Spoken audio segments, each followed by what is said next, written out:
Dear student, आज हम आपको 12th में विपणन वाला पाठ कर पढ़ाएंगे जो इकाई 11 के अंतर्गत आता है, यानी यूनिट 11 के अंतर्गत विपणन वाला है। साधारण बोलचाल की भाषा में अगर समझें, विपणन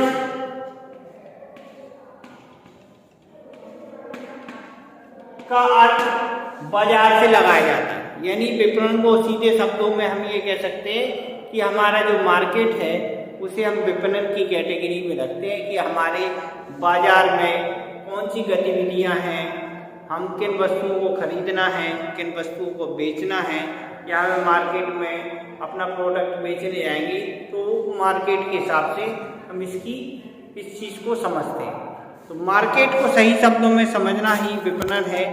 तो विपणन को समझने के लिए हमें विपणन का मार्केट को समझना होगा। ये हमारा विपणन है। दूसरे शब्दों में हम ये कह सकते हैं, विपणन का आशय उस चीज से लगाया जाता है कि कोई उत्पादक के द्वारा कोई वस्तु का उत्पादन करके बाजार में ले जाने तक या बेचने तक में हम उस प्रोडक्ट को बाजार में ले जाएंगे और वो सामग्री क्रिया करेंगे जो हमें उस उपभोक्ता तक पहुंचाने में सहायता प्रदान करेंगे। तो ये सारी क्रियाएं अपने विपणन यानी मार्केट के अंतर्गत इन चीज़ों को रखा जाता है। तो विपणन के अंतर्गत हम इस चीज़ को ध्यान में रखते हैं कि कोई उत्पादक के द्वारा वस्तु का जो भी उत्पादन किया जा रहा है, उस वस्तु का उत्पादन करने के बाद उसे मार्केट में कैसे बेचा जाएगा। तो वस्तुओं को खरीदने से लेकर उसे बनाने, तैयार करने और फिर तैयार करने के बाद हम उसे मार्केट में ले जाएंगे, उस वस्तु को हम बेचेंगे। तो ये विपणन के अंतर्गत आता है। विपणन के अंतर्गत दो विचारधाराएं आती हैं। बाजार को हम दो विचारधाराओं के अंतर्गत समझ सकते हैं। पहली विचारधारा परंपरागत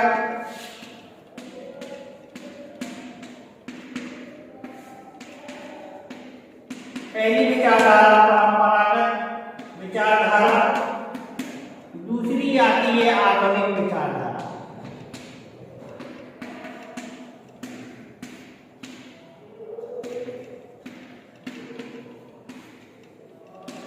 तो इस प्रकार हम ये कह सकते हैं कि जो हमारी विपणन है दो विचारधाराओं पर आधारित है। अब अगर हम परंपरागत विचारधारा की बात करेंगे तो परंपरागत विचारधारा के अंतर्गत हम प्रोफेसर पायले,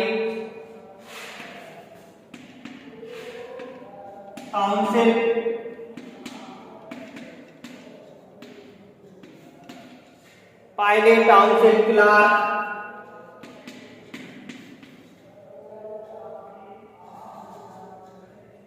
एडवर्ड, ये ऐसे अर्थशास्त्री हैं जिन्होंने परंपरागत विचारधारा के अंतर्गत बाजार की परिभाषा दी। तो ये ऐसे अर्थशास्त्री हैं जिन्होंने परंपरागत विचारधारा को बताया है। परंपरागत विचारधारा वह है जो हमें पुराने समय से ही हम जिस विचारधारा के आधार पर बाजार में अपनी वस्तुओं को बेचते आए हैं, तो ये परंपरागत विचारधारा। आधुनिक विचारधारा की बात करेंगे तो पॉल मजूर,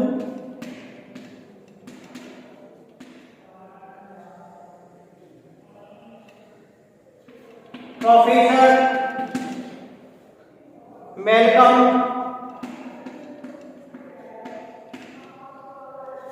मैकार्थी,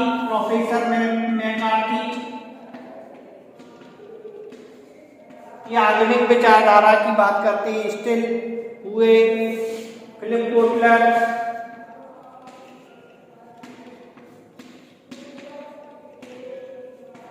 इस प्रकार के अर्थशास्त्री जो हैं ये आधुनिक विचारधारा की बात करते हैं।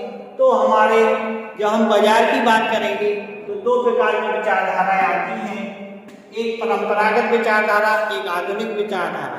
परंपरागत विचारधाराओं को छोड़ते हुए आधुनिक विचारधारा आधुनिक समय के बाजार की व्याख्या करती है।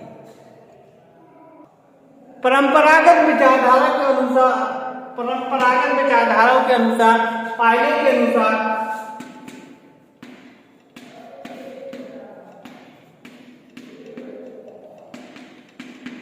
परंपरागत विचारधाराओं में पायले के अनुसार इसमें क्रय विक्रय की समस्त क्रियाओं को शामिल किया जाता है। तो विपणन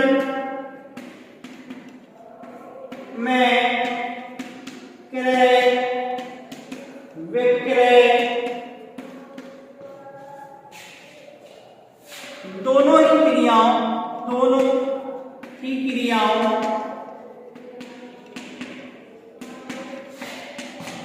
को शामिल किया जाता है।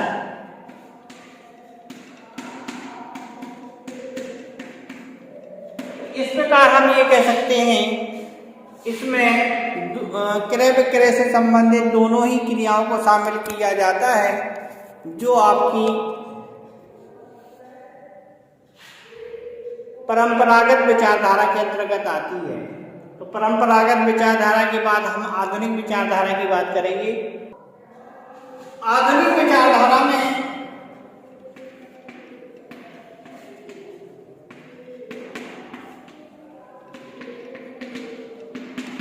पॉल मजूर के अनुसार, प्रोफेसर पॉल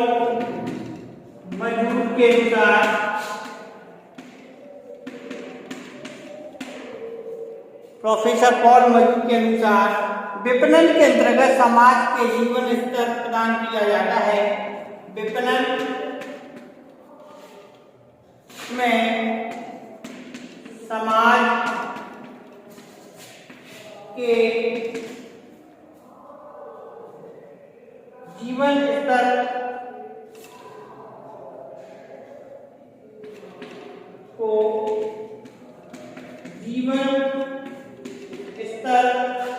प्रदान किया जाता है।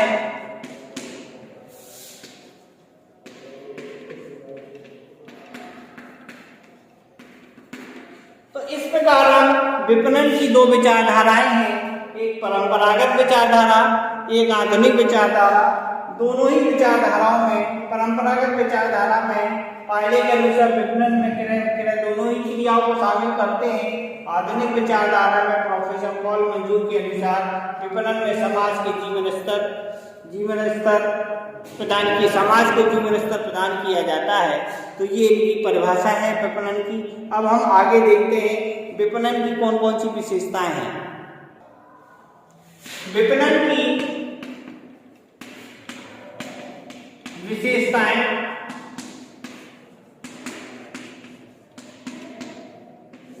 विपणन की विशेषता बताती है कि हमारा एक्चुअल में विपणन होता क्या है। तो इसमें हम ये कह सकते हैं विपणन उपयोगिता का सर्जन करती है।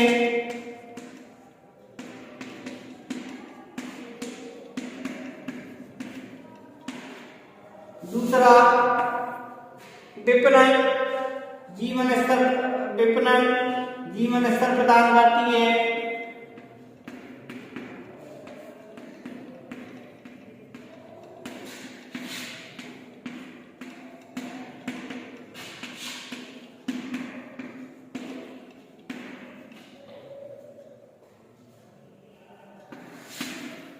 विपणन में आधुनिक क्रियाएं की जाती हैं। व्यवसायिक क्रियाएं की जाती हैं। विपणन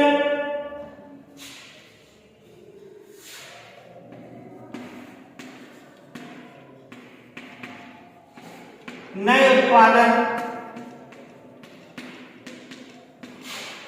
को बढ़ावा देती है।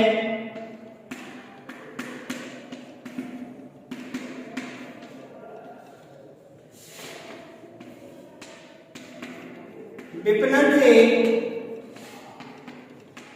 नए उत्पाद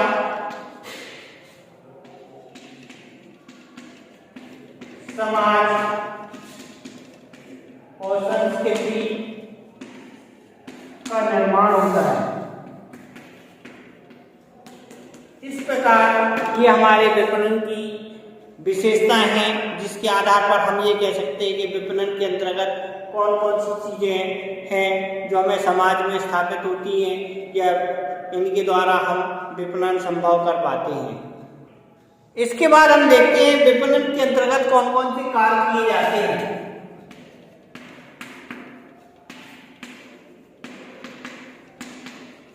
जब हम विपणन के कार्यों की बात करते हैं तो बाजार से, जब हम विपणन की बात करते हैं तो हम बाजार शब्द को ध्यान में रखते हैं कि जो हमारा विपणन का कार्य है वो हमारा बाजार, दूसरे शब्दों में हम उसे बाजार की संज्ञा भी दे सकते हैं। तो इस प्रकार हम विपणन के अंतर्गत बाजार की जो भी क्रियाएं हैं या अपनी वस्तुएं हैं या हमारी जो बाजार से सूचनाएं हैं, तो बाजार से सूचनाएं एकत्र की जाती हैं। बाजार की जो भी सूचनाएं वो एकत्र की जाती हैं और उनका विश्लेषण किया जाता है।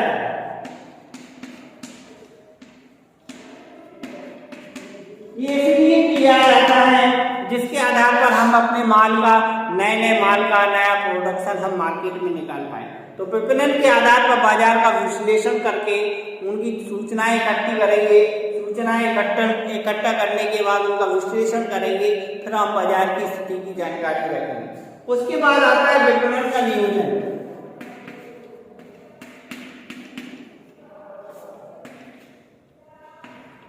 विपणन नियोजन से हम ये मान सकते हैं कि हम बाजार को प्लानिंग करेंगे कि अपना प्रोडक्ट किस हिसाब से निकालेंगे, किस हिसाब से हमारा प्रोडक्ट कब किस तरीके से, किस मात्रा में, किस क्वांटिटी में, किस वैरायटी में हम बाजार में उतारें, जिससे कि हमारे ज़्यादा से ज़्यादा, कम से कम लागत में ज़्यादा उत्पादन हो और ज़्यादा प्रॉफिट से हम उसे बाजार में बेच पाएं। तो हमें बाजार के लिए प्लानिंग करना होती है। रूपरेखा तैयार करना,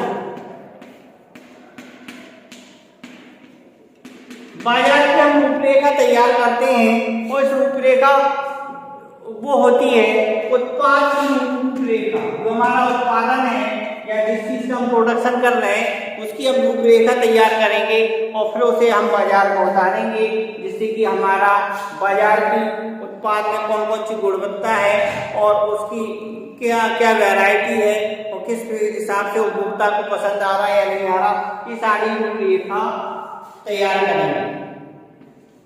उत्पाद का श्रेणीकरण करना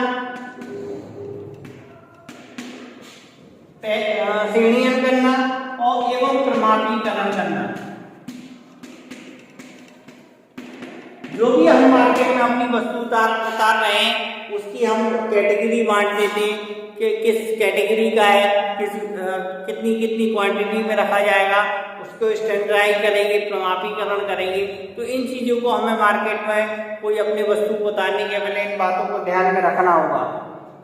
इसके बाद पैकिंग वाली बात आती है।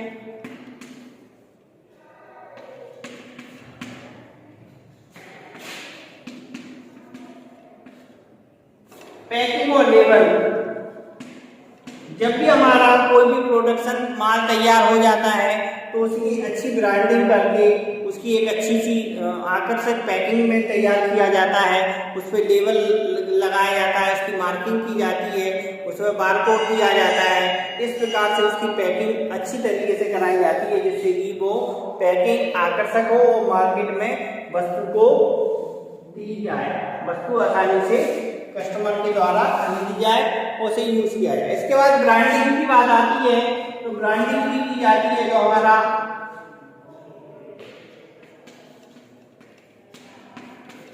ब्रांडिंग की जाएगी जब हम बाजार में कोई वस्तु उतारते हैं, हम अपनी वस्तु को बाजार में ब्रांडिंग करके उतारते हैं, जैसे टाटा हुआ, बाटा हुआ, इस प्रकार के बहुत सारे ब्रांड हैं, मारुति हुई, विमल हुआ, हीरो हुआ, डाबर हुआ। तो जिस चीज़ का प्रोडक्ट है उसकी ब्रांडिंग की जाती है, जिससे कि मार्केट में हमारी वस्तु पहचानी जा सके, उस पर एक मार्का लगा हो और आसानी से लोग बाग उसे समझ पाएँ। तो ब्रांडिंग एक इम्पॉर्टेंट पार्ट होती है वस्तुओं के उत्पादों को बाजार में उतारने के पहले। इसके बाद नेक्स्ट आता है मूल्य का निर्धारण करना। जो भी वस्तु हम बाजार में उतार रहे हैं उसकी प्राइस डिसाइड की जाती है कि कितनी के प्राइस पर हमारा कस्टमर उस चीज़ को ले लेगा और आसानी से ले लेगा और उसके द्वारा वो वस्तु यूज़ की जाएगी। तो सब मार्केट की अच्छी पकड़ बनाने के लिए हमें प्राइस निर्धारित करना होता है, जिससे कि हमारा सामान आसानी से बाजार में बिक पाए और कस्टमर हमारे सामान को पकड़ पाए। तो इसके लिए सबसे पहले होता है मूल्य निर्धारण करना, विक्रय संवर्धन करना,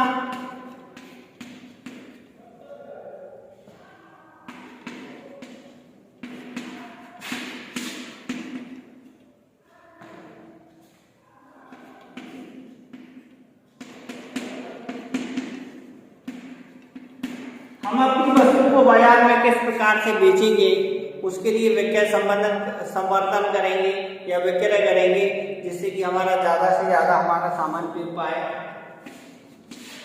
उसके बाद अपनी वस्तु के लिए भौतिक वितरण करेंगे, मार्केट में लोग बाग हमारी वस्तु को पहचाने। और भौतिक वितरण के लिए हमें महत्वपूर्ण होता है कि उन वस्तुओं के बारे में तरह तरह की योजनाएं तैयार करेंगे, जिससे कि लोगों में भौतिक वितरण के माध्यम से चुनाव स्टॉक बनाए रखा जा सके और आसानी से उसका संग्रहण किया जा सके, स्टोरेज किया जा सके, भंडारण किया जा सके और जब आवश्यकता हो तब उसका सही तरीके से चुनाव करके मार्केट में उस वस्तु को बेचा जाए तो भौतिक वितरण भी किया जाता है। इसके बाद बाजार में वितरण वाली बात यानी परिवहन बहुत इम्पोर्टेंट पॉइंट होता है। तो अपनी वस्तु को इस प्रकार से ले जिससे कि हमारे पास आसानी से जगह जगह भिन्न भिन्न क्षेत्रों में आसानी से भेजने का साधन हो और अपनी वस्तु को ज़्यादा से ज़्यादा मार्केट में नए मार्केट में भेज पाए। इसके बाद नेक्स्ट आता है संग्रहण। जब हम अपनी वस्तु को बेचते हैं तो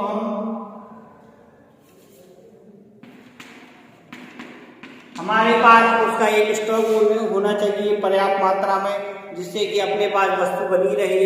तो स्टॉक को ध्यान में रखते हुए हमें मार्केट को ध्यान में रखना होगा कि हमें कितने मार्केट में कितने प्रोडक्ट या कितने उत्पाद की आवश्यकता है और कितनी हमारे पास ऑर्डर आ रहे हैं। तो हम पूरे साल का एक बजट बना के रखते हैं, जिससे कि हम मार्केट में ज़्यादा से ज़्यादा अपनी वस्तु प्रोवाइड करा पाए।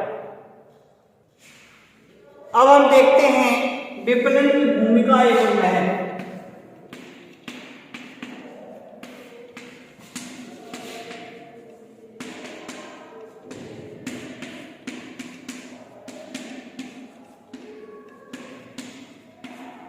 विपणन की भूमिका एवं महत्व की जब हम बात करते हैं तो विपणन हमारा 19वीं शताब्दी, जब हमारी 19वीं शताब्दी है उस समय मार्केट में एकदम से क्रांति आ गई और बाजार के बारे में उस समय के बाद से बाजार के बारे में हम अध्ययन करने लगे, क्योंकि हमारे व्यापार उस समय तक स्थापित हो गए थे तो हमें उनका अध्ययन करना अति आवश्यक था।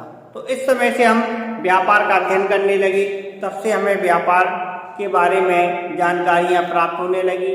तो एक उदारीकरण का दौर आया था, उस समय हमारे बाजार में ज़्यादा कंपटीशन था और कंपटीशन होने से हमें इस प्रकार से बहुत ज़्यादा मार्केट का अध्ययन करना होता था और संगठनों उपकरणों को लाभकारी बनाने के लिए हमें इस बात को ध्यान देना होता था। तो जो लाभकारी संस्थाएं थी और गैर लाभकारी संस्थाएं थी, उन सभी के अपने लक्ष्यों को प्राप्त करने के लिए सबसे महत्वपूर्ण भूमिका बाजार की आई, ना कि भूमिका आई बल्कि फर्मों ने भी अलग अलग सहयोग दिया। तो सबसे ज़्यादा सहयोग हमारा बाजार में इस प्रकार का रहा कि हम बाजार का अध्ययन करके ज़्यादा से ज़्यादा अपनी वस्तु मार्केट में किस प्रकार से बेचें, ये महत्वपूर्ण भूमिका रही हमारी। हमारे विपणन की उपक्रम में क्या भूमिका है? तो विपणन की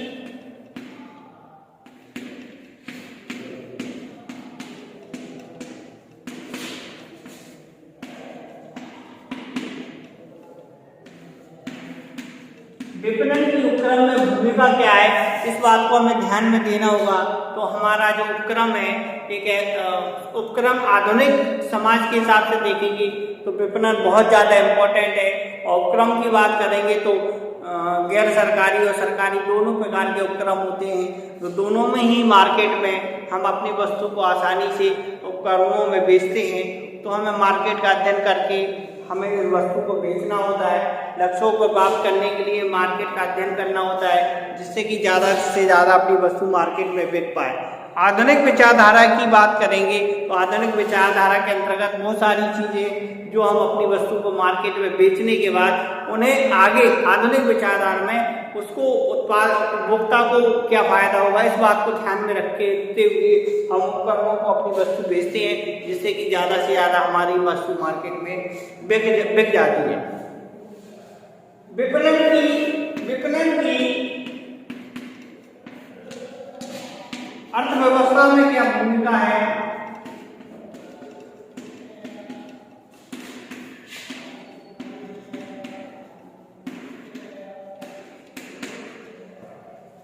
तो विपणन की अर्थव्यवस्था में यह भूमिका है कि जो हमारे उपभोक्ता हैं उनकी क्या आवश्यकता है, उन आवश्यकताओं को ध्यान में रखते हुए अपनी वस्तु का उत्पादन किया जाएगा। उन उत्पादों की डिजाइन बनाई जाएगी, नई नई वेराइटियाँ लाई जाएगी, नए नए वस्तुओं का उत्पादन करेंगे, नए मार्केट को खोजेंगे, जिससे कि हम आगे नई वस्तु का प्रोडक्शन कर पाएँ और नया बाजार हम स्थापित कर पाएँ।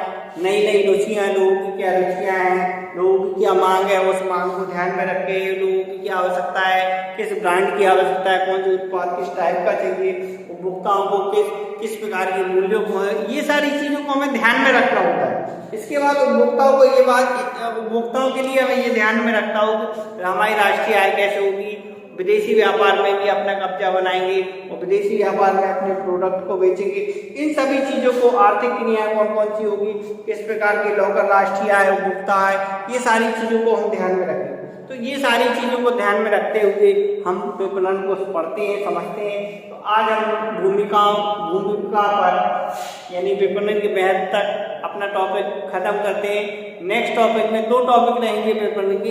एक टॉपिक आज मैंने पढ़ा दिया, सेकंड टॉपिक में विपणन का लेसन खत्म हो जाएगा।